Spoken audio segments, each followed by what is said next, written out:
On March 10, 2000, the NASDAQ Composite Index closed at 5,048.62. It had risen 400% in 5 years. Internet companies that had never made $1 of profit were worth billions. Pets.com, an online pet supply retailer, spent millions on a Super Bowl advertisement in January 2000 while losing money on every sale because shipping heavy bags of dog food cost more than the revenue. Webvan, an online grocery delivery service, raised $800 million and burned through it in 18 months building warehouses and delivery trucks for a business model that didn't work. Analysts told investors that profits didn't matter anymore. The internet was a paradigm shift. Traditional valuation metrics were obsolete. This time was different. By October 2002, the NASDAQ was at 1,114. 78% crash. $5 trillion of wealth had vanished. Pets.com was bankrupt. Webvan was bankrupt. Dozens of .com companies that had been worth billions were worth zero. The investors who'd believed profits didn't matter had lost everything. The analysts who declared a new era were unemployed or discredited. And the recovery took 15 years. It wasn't until March 2013 that the NASDAQ finally exceeded its March 2000 peak. An entire generation of investors learned the hard way that valuations always matter, that bubbles always pop, and that this time is never actually different. But here's what matters right now in December 2024. The exact same bubble is inflating again, except instead of internet companies it's artificial intelligence companies. The same insane valuations for companies with no profits. The same analysts declaring that traditional metrics don't apply because the technology is revolutionary. The same retail investors pouring money in because they're terrified of missing out. And the same warning signs that appeared in 1999 are flashing red right now. Extreme concentration in a few stocks. Price-to-earnings ratios at levels only seen once before, in 2000. Retail speculation at record levels. And most critically, the same conviction that this time is genuinely different. Based on every pattern from 2000 and every current market structure indicator, we're approaching a crash in late 2025 or 2026 that will make the .com collapse look like a preview. The artificial intelligence bubble will pop just like the internet bubble popped. 70 to 80% declines in AI stocks. Trillions in wealth vanishing. Companies with billion-dollar valuations and zero revenue going bankrupt. And just like 2000, most investors will be completely unprepared because they believe the technology is real, so the valuations must be justified. The technology was real in 2002. The internet did change everything. But that didn't make Pets.com worth $400 million or Webvan worth $800 million. And it doesn't make today's AI companies with no products and no revenue worth billions. To understand why the .com bubble happened and why it's happening again, you need to understand the psychological shift that occurred in the late 1990s. The internet was genuinely revolutionary. Email, websites, online shopping, search engines, these were transforming how people communicated and did business. Companies like Amazon, eBay, and Yahoo were creating entirely new markets. The internet was real, and it was powerful. But sometime around 1998, the story changed from the internet is revolutionary to any company associated with the internet will make you rich. This is when the mania began. Companies started adding .com to their names and watching their stock prices double overnight even though nothing about their business had changed except the name. A Long Island iced tea company changed its name to Long Blockchain in 2017 and the stock tripled in a day, proving the pattern still works. In the late 1990s, if you had a business plan, a website, and the word internet somewhere in your pitch, venture capitalists would fund you. Public markets would take you public. And retail investors would buy your stock. The path to riches seemed clear. Start an internet company. Raise venture capital. Go public through an IPO. Watch your stock price soar. Get rich. Profits were irrelevant. Revenue barely mattered. What mattered was growth, market share, and the size of the potential opportunity. Pets.com lost money on every sale, but the thinking was that once they captured market share, they'd achieve economies of scale and eventually profits would come. It was a theory. It was never tested because Pets.com went bankrupt before reaching profitability. But for a few glorious months in early 2000, Pets.com was worth $400 million, the IPO market became insane. Companies that had been operating for less than 2 years with minimal revenue would go public and see their stock prices double or triple on the first day of trading. This created enormous wealth for founders and early investors who could sell shares. But it also created a self-reinforcing bubble. Seeing internet IPOs make people rich encouraged more entrepreneurs to start internet companies, more venture capitalists to fund them, and more retail investors to buy them. The cycle fed on itself. By 1999, a new internet company was going public nearly every day. The median first-day return for IPOs in 1999 was 70%. This wasn't investing.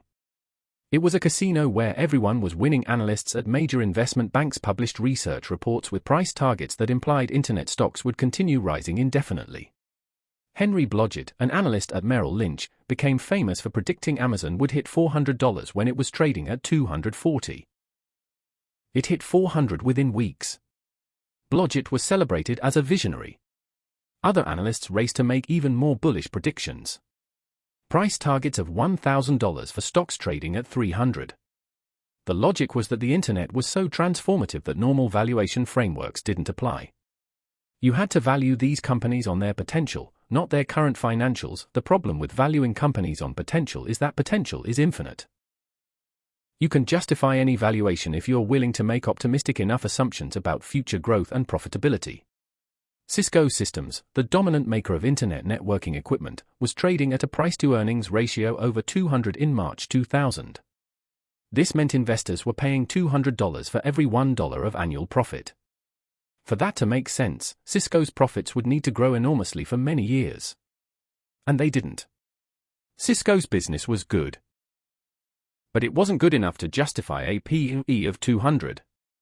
The stock fell from $82 to $8, a 91% decline. In Britain, the dot-com mania played out similarly but with a distinctive British flavour.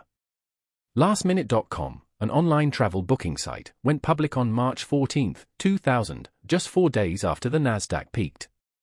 The timing was spectacular, in the worst possible way. The stock opened at 545 pence and ended its first day at 490 pence. Within months it had fallen to 50 pence. The company survived by pivoting and eventually being acquired, but investors who bought at the IPO lost over 90%. Boo.com was even more emblematic of the bubble. An online fashion retailer founded in 1998, Boo.com raised $135 million from investors. The company spent money like water. Luxury offices. First-class travel. Marketing campaigns in multiple countries. The website was technologically ambitious, using 3D graphics to let customers view clothing from different angles. This was 1999, when most people had dial-up internet connections.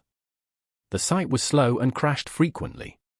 Boo.com launched in November 1999, 6 months late. By May 2000, the company was bankrupt.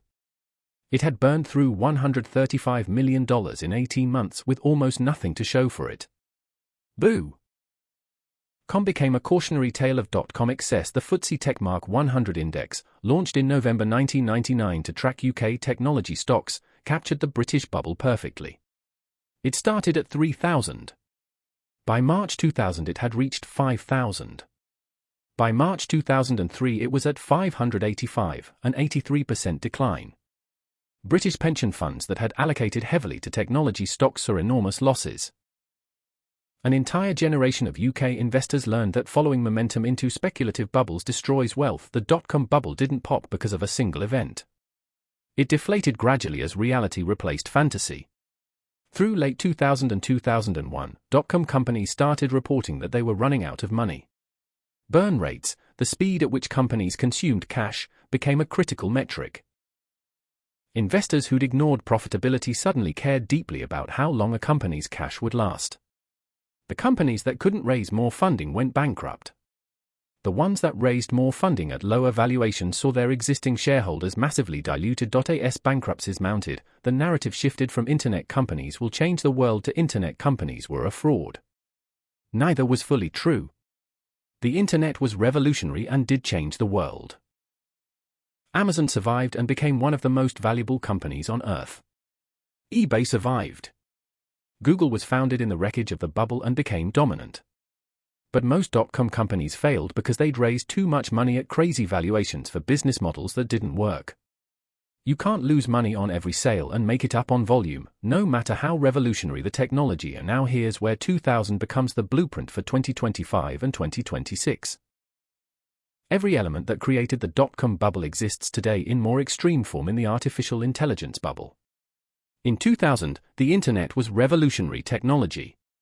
In 2024, AI is revolutionary technology. In 2000, analysts said profits didn't matter because the internet changed everything. In 2024, analysts say profits don't matter because AI changes everything. In 2000, companies with minimal revenue had billion-dollar valuations. In 2024, AI startups with no products shipped have billion-dollar valuations. In 2000, Cisco traded at a P/E ratio over 200.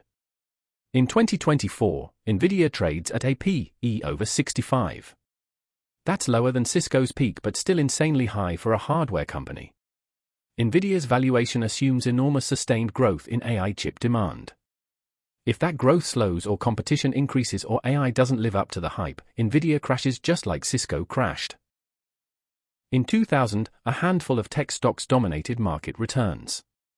In 2024, the Magnificent Seven, Apple, Microsoft, Google, Amazon, NVIDIA, Meta, Tesla, represent 32% of the S&P 500's market capitalization. This concentration is dangerous because the overall market appears healthy but actually depends on 7 stocks. In 2000, retail investors poured into tech stocks through online brokers.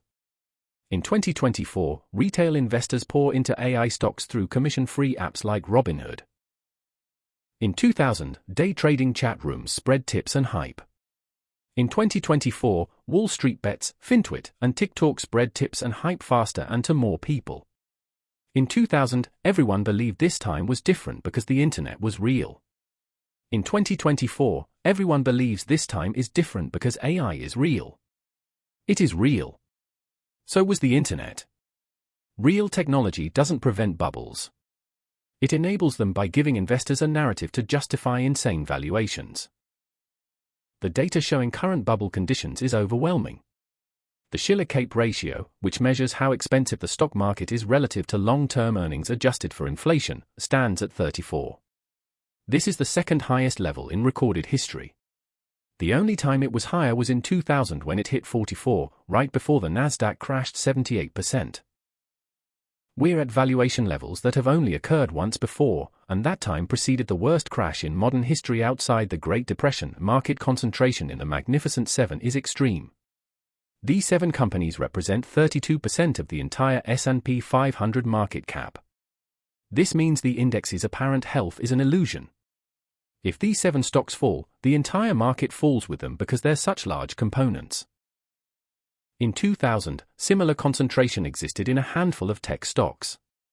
When those stocks crashed, they took the entire NASDAQ down because they'd become such large portions of the index.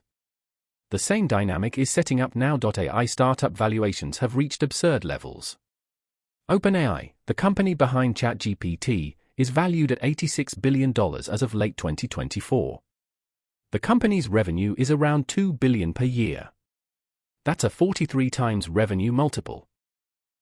For comparison, mature profitable tech companies like Microsoft trade at 12 times revenue. OpenAI is being valued like a company that will grow to dominate the entire tech industry. Maybe it will. But probably it won't. And even if it does, the current valuation likely already prices in decades of perfect execution. Anthropic, another AI startup, raised at an $18 billion valuation in 2024. Mistral AI in France raised at $6 billion. These are companies with minimal revenue building large language models that compete with dozens of other companies building similar models.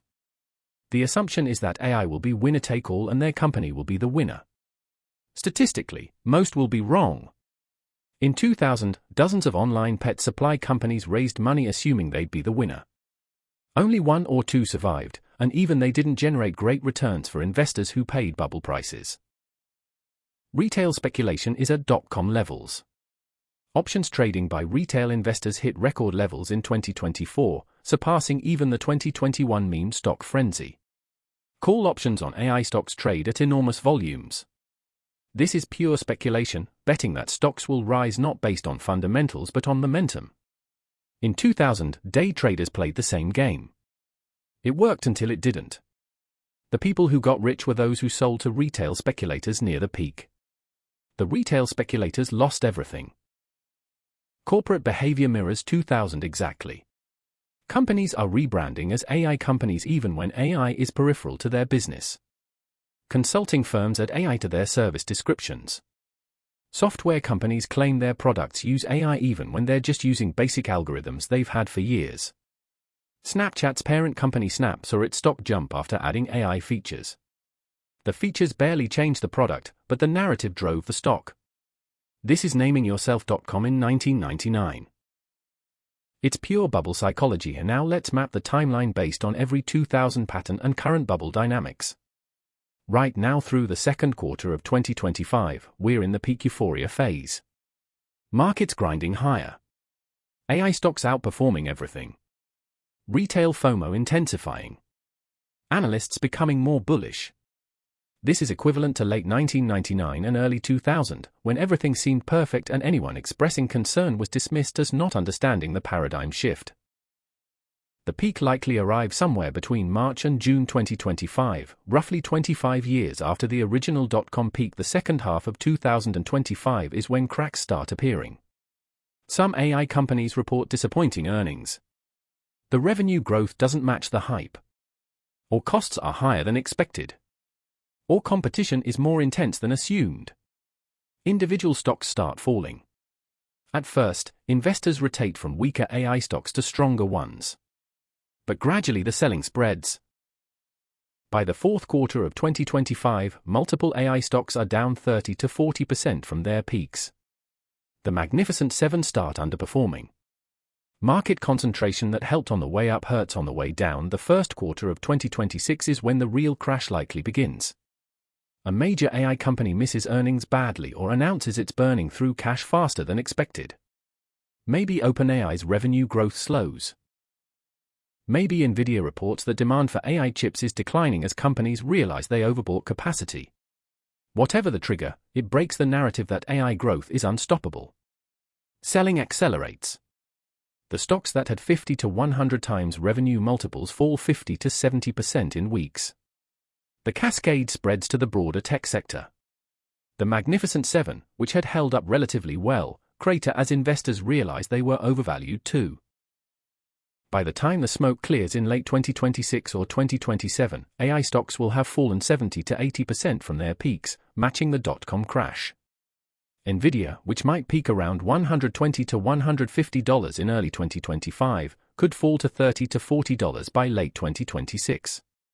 A company worth $3 trillion at the peak might be worth $700 billion after the crash. Still a large company, but not the dominant force in the market. The AI startups with billion-dollar valuations and no revenue will mostly go bankrupt. A few will survive by slashing costs and finding sustainable business models. But investors who paid bubble prices will lose everything. So what do? How do you position before the AI bubble pops? Step 1 is understanding that selling everything and sitting in cash from now until the crash is suboptimal. The peak might not arrive for another 6 to 12 months. Missing those final months of gains costs opportunity. Instead, you want to reduce exposure gradually as valuation signals flash increasingly red. Right now in late 2024, move from overweight tech to neutral or slightly underweight. Sell your most speculative AI positions, the startups, the pure-play AI stocks, the companies with no earnings.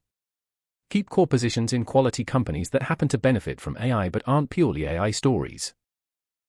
Step 2 is identifying which stocks are most vulnerable and avoiding them or shorting them if you're sophisticated enough. Pure-play AI companies with no revenue. Companies trading at 50+ times revenue.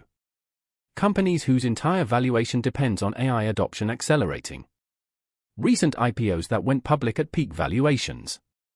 These are your Pets.com and Webvan equivalents. They will fall 90+%. If you're holding them, sell now. If you can short or buy puts, those are the positions you want to establish gradually through early 2025. Step 3 is recognizing that even quality companies get dragged down during sector crashes. Microsoft and Amazon fell 80+% during the dot-com crash despite being good businesses that survived and thrived. NVIDIA and other quality tech companies will fall 50+% even though they're fundamentally sound businesses. This creates the buying opportunity. But you can't buy until they've already fallen significantly. Trying to catch a falling knife is how you lose money. Wait until the panic has peaked and valuations have become reasonable. Step 4 is building the cash position you'll deploy during the crash. From now through mid-2025, gradually increase cash allocation to 40 to 50%. This means selling winners. Taking profits on positions that have run up. It will feel wrong because markets might keep rising. But you're not trying to sell at the exact top. You're building ammunition for the buying opportunity that comes after the crash. In 2002 and 2003, after the dot-com crash bottomed, quality tech stocks were available at prices that seemed insane. Amazon was under $10. Apple was under $10. The people who bought during that period and held for the next 20 years made 50 to 100 times their money. The same opportunity is coming in 2026 and 2027. Step 5 is maintaining a watch list of quality companies you want to own at the right prices. Microsoft, Google, Amazon, these will all fall significantly during the crash even though they're profitable growing businesses. NVIDIA will fall despite being a great company because its valuation has gotten ahead of reality. Create your list now. Note the current prices. Determine what price would represent genuine value, which is typically 60 to 70% below current levels during peak bubble. When the crash comes and these companies hit those prices, deploy your cash systematically. Here are the 5 specific warning signals that will tell you the bubble is reaching peak and about to pop. Signal 1 is the NASDAQ to S&P 500 ratio. This measures how expensive tech stocks are relative to the broader market. In March 2000, this ratio peaked at extreme levels. Right now in late 2024, it's approaching those 2000 levels but hasn't quite reached them. When this ratio exceeds the 2000 peak or starts declining sharply after hitting new highs, it means tech speculation has maxed out. Track this monthly. It's a simple ratio you can calculate yourself. Signal 2 is insider selling in major tech companies. Executives and large shareholders know more about their businesses than outside investors. When insiders start selling aggressively, especially at multiple companies simultaneously, they're telling you valuations are too high. In late 1999 and early 2000, insider selling at tech companies hit record levels months before the peak. Track insider transactions through SEC filings. When multiple Magnificent Seven executives sell large stakes within weeks of each other, the peak is near. Signal 3 is IPO and SPAC activity for AI companies. Bubbles peak when every private company rushes to go public to take advantage of high valuations. In 2000, the IPO calendar was packed with dot-com companies. In 2024, watch for a wave of AI company IPOs. When 3 or more significant AI startups announce IPOs within a few months, and especially if the IPOs are oversubscribed and pop on first-day trading, the bubble is in its final phase. This is founders and venture capitalists selling to retail investors at peak prices. Signal 4 is retail sentiment and options activity. The AI Sentiment Survey tracks what percentage of retail investors are bullish versus bearish. When bullishness exceeds 70%, which is rare, markets are typically near peaks. Combine this with put-call ratios in options markets. When investors are buying far more call options than put options, everyone is positioned for upside and nobody is hedged for downside. This setup precedes crashes because when selling starts, there are no buyers left. Everyone is already fully invested. Signal 5 is the media narrative shift. At bubble peaks, mainstream media publishers cover stories about the new paradigm and how everything has changed. In 1999, business magazines ran covers about internet millionaires and the death of old economy companies. In 2024, watch for AI-themed covers on Time, Business Week, The Economist saying AI will replace every job or AI will solve all problems. When the narrative becomes that extreme, the bubble is days or weeks from popping. Save money and cancel those magazine subscriptions. The covers are free online and work just as well as timing indicators. Your 90-day action plan starting right now must balance staying invested to capture any remaining upside while preparing for the crash. In January 2025, reduce tech allocation from wherever you are now to 40% or less of your portfolio. Sell the most speculative positions first. If you own AI startups through private placements or late-stage growth funds, sell those immediately. You won't get anything close to peak prices, but you'll get something. After they go public and crash, you'll get nothing. Take the tax hit if you have gains. It's better to pay taxes on profits than watch profits become losses. In February 2025, build your watch list of quality companies you want to buy after the crash. For each company, research thoroughly. Understand their business model, competitive position, financial strength. Note their current price and determine what price represents genuine value. Use conservative assumptions. If the company is currently trading at 30 times earnings, genuine value might be 15 times earnings. Calculate that price and write it down. This is your buy price for each company. In March 2025, set up monitoring for your 5 warning signals. Create a spreadsheet or simple tracking system that you update weekly. Track the NASDAQ to S&P ratio. Set up alerts for insider transactions at major tech companies. Watch the IPO calendar for AI companies. Check sentiment surveys monthly. Scan financial media for bubble narrative coverage. When 3 or more signals flash red simultaneously, move to maximum defensive positioning. Cash up to 60%. Be ready to deploy within 3 to 6 months. From April through June 2025, this is likely the peak period based on the 25-year cycle from March 2000. Markets might keep rising. Your tech positions that you didn't sell might keep going up. Don't chase them. Don't regret the gains you missed. You've already positioned for the crash. Anything you make from here is bonus. Focus on monitoring your signals and being ready for the turn. The peak will be obvious in hindsight but subtle in real time. Small cracks. 1 stock missing earnings. Insider selling accelerating.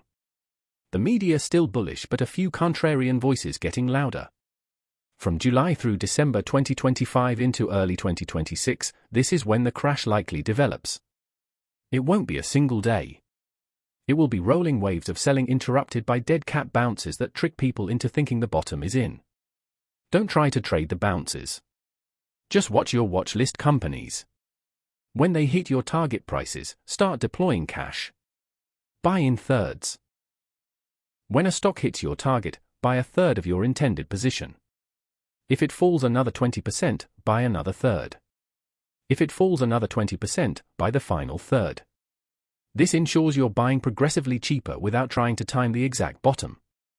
The parallels between 2000 and 2024 are overwhelming. In 2000, revolutionary technology enabled a bubble built on genuine innovation and insane valuations. In 2024, revolutionary technology is enabling the exact same pattern. In 2000, analysts claimed profits didn't matter. In 2024, they're saying it again. In 2000, retail investors poured into hot IPOs. In 2024, they're pouring into AI stocks and options. In 2000, everyone believed this time was different. In 2024, everyone believes this time is different. It's never different. In 2000, the companies that survived the crash, Amazon, Google, Apple, made early investors who bought after the crash extraordinarily wealthy. These companies went on to become some of the most valuable companies in history. But the people who bought at bubble prices in 2000 took 15 years just to break even.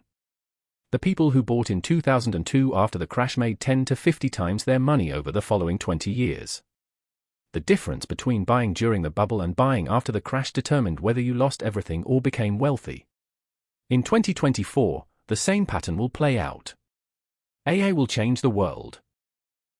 Some AI companies will become enormous and successful. But most of the companies currently valued at billions will fail. The ones that survive will be worth far less than current valuations suggest until they grow into them over a decade or more. The opportunity isn't buying AI stocks now at bubble prices. The opportunity is buying them in late 2026 or 2027 after they've crashed 70+% and valuations have become reasonable. The dot-com crash taught several lessons that most people forgot within a few years. First, bubbles are only obvious in hindsight to those who weren't paying attention. The warning signs were clear in 1999 and early 2000 to anyone studying valuation history and market psychology. But most investors ignored the warnings because everyone else was making money and they didn't want to miss out. Second, new technologies don't prevent bubbles. They enable bubbles by giving investors a narrative to justify paying any price. Third, profits always matter eventually. Companies that lose money die when funding dries up. Fourth, this time is never actually different. Human psychology doesn't change. Greed and fear drive bubbles and crashes regardless of the technology involved. The AI bubble will pop just like the dot-com bubble popped. The timeline is visible. The warning signs are flashing. The valuations are unsustainable. And just like 2000, most investors will be completely unprepared because they believe the technology is too revolutionary to fail. It won't fail. AI will succeed and change the world. But that doesn't mean companies with no revenue deserve billion-dollar valuations. It doesn't mean NVIDIA deserves to trade at $3 trillion. It doesn't mean the Magnificent Seven should represent a third of the entire stock market. If this gave you the exact playbook to survive the AI bubble collapse and position for the buying opportunity that follows, hit subscribe. The dot-com crash destroyed a generation of investors who believed this time was different. The AI crash will do the same. The technology is real. The internet changed everything. AI will change everything.